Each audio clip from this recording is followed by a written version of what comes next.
Friends, colleagues of understanding, we gather today not to discuss a mere financial tool, but to trace the arc of a concept that has shaped the very bedrock of civilization, an idea that has been both engine of progress and instrument of profound suffering. Our subject is usury, the lending of money at interest. To tell its history is to tell the history of human ambition, morality, power, and conflict. It is a story that wins through temples and trading houses, scriptural debates, and sovereign debt, culminating in a world where debt is the invisible architecture of our lives, with consequences echoing in the thunder of war, the silence of poverty, the chains of slavery, and the fervor of creed. Ancient origins, seed, silver, and the soul. Our story begins in the fertile crescent of antiquity. The earliest interest was not on coins but on seed grain and livestock, a biological return. Lend a farmer seed, and at harvest expect more seed in return. This was a practical means of survival and risk-sharing. But with the invention of coinage in Lydia and its refinement in empires like Babylon, Greece, and Rome, money became abstract, detachable from the living world. Interest became metallic, quantifiable, and relentless. Yet, from the very start, a deep moral anxiety arose. Aristotle condemned Tocco's interest, arguing that money, being barren, should not breed. It was unnatural. This classical view saw usury as a form of exploitation, extracting value from the necessity of another. But it was within the great religious traditions, our creed, that the battle over usury's soul was most fiercely joined. The Hebrew Torah forbade taking interest from a fellow Israelite, neshek, though it was permitted from the foreigner, an early link between credit, community, and the other. The Christian Gospels echoed this, and for over a millennium, the Catholic Church condemned usura as a sin against charity, a violation of the natural order that led to the enslavement of the poor by debt. In the Quran, riba, often translated as usury, was unequivocally and repeatedly forbidden, seen as exploitative and destructive of social bonds, creating wealth not from productive work, but from mere money itself. For centuries, creed erected a wall. The lender was a pariah, often a foreigner.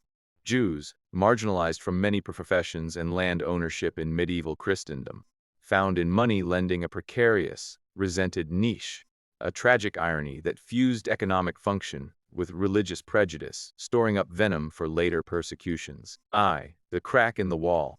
From sin to necessity. The wall began to crack with the rise of commerce, the Crusades, and the Renaissance. The Medicis of Florence, the Fuggers of Augsburg, they were not back-alley usurers but bankers to popes and emperors. They financed wars, trade expeditions, and the glorious art that defined an age. The need for capital was undeniable. Theologians like Thomas Aquinas struggled, creating loopholes, damnum emergens lucrum cessans, to allow compensation for risk and lost opportunity. The Protestant Reformation, particularly John Calvin, delivered the pivotal blow. Calvin argued that if money could be fruitfully employed in trade, why should its loan not bear a modest fruit? The moral focus shifted from the act of lending to the rate of interest. Usury became excessive interest. This was a theological revolution that sanctified capital. The creed adapted to the market, and with this shift the consequences began to scale, intertwining with the three great scourges: slavery, war, and systemic poverty. The consequence, the unholy trinity of capital. 1. Slavery and colonial expansion. The age of discovery was financed on credit. The Spanish crown borrowed heavily from German bankers to fund its conquests, but the most direct and horrific link is to the transatlantic slave trade. The infamous triangular trade was a credit instrument. Plantation owners in the Caribbean and Americas operated on massive loans from London, Bristol, and Liverpool merchants. They used this credit to purchase, on account, human beings from African coasts, often themselves supplied by traders operating on credit. The entire system was a chain of debt, with enslaved human bodies as the collateral. Profits from sugar, tobacco, and cotton were the interest paid to metropolitan bankers. Usury, divorced from moral constraint, did not just fund slavery. It mathematically commodified it, turning human life into an interest-bearing asset on a balance sheet. The abolitionist movement fought not just against the whip, but against the financial interests underpinning it. 2. War. the sovereign's debtor's prison. War is expensive. Kings who once pillaged now borrowed. The creation of public debt. The idea that a state could issue bonds paying interest was usury institutionalized. The Bank of England, 1694, was founded to raise money for war against France. From that moment, the fate of nations became tied to their creditworthiness. Wars were no longer fought just for glory or territory, but to protect financial interests, secure revenue streams for debt servicing, or to seize the resources of a rival. The bond market could make or break empires.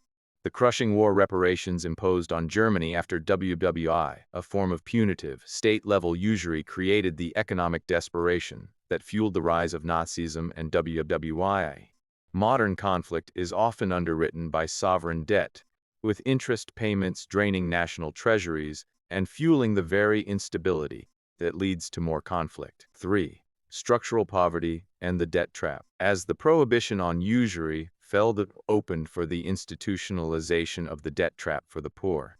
The friendly loan from a neighbor was replaced by the professional moneylender, the pawnbroker, and later, the payday lender and microfinance institution, often at controversially high rates. When a poor farmer, a single mother, or a struggling nation borrows at high interest to survive a crisis, their future labor is mortgaged. They work not to prosper, but to service debt. This creates a permanent underclass, a state of modern peonage. The structural adjustment programs imposed by international financial institutions in the late 20th century, demanding austerity and debt repayment from the global South, are a macrocosm of this. Nations forced to strip their health and education systems to pay interest to foreign banks, perpetuating poverty on a continental scale. Creed's ancient fear was realized: debt enslaves. The modern cathedral, financialization, and the new creed. Today, we live in the cathedral of finance.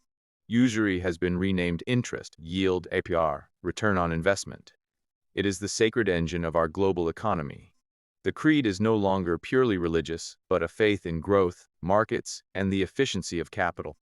This faith is powerful. It has built our world, its infrastructure, its technology, its dizzying array of goods. But the consequences of its unexamined rule are all around us. The war machine, the military-industrial complex, is fueled by bonds and stocks. Pension funds, seeking reliable yield, invest in arms manufacturers. Nations drown in debt from endless conflict. The poverty machine, student loan debt, credit card debt, and subprime mortgages shackle generations, extracting wealth from the middle and working classes and funneling it upwards, exacerbating historic inequalities to staggering degrees. The silent slavery.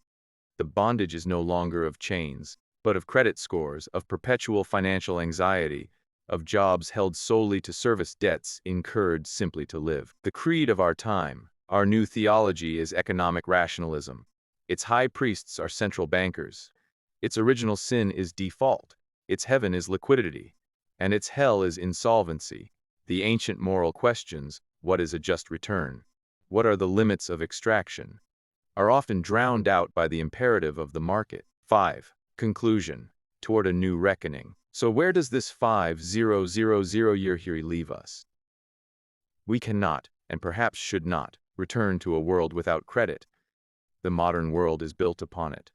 But we must, with the urgency of our ancestors debating Scripture, confront its moral architecture. We must ask, when does interest cease to be a fair price for risk and time, and become a mechanism for extraction and domination?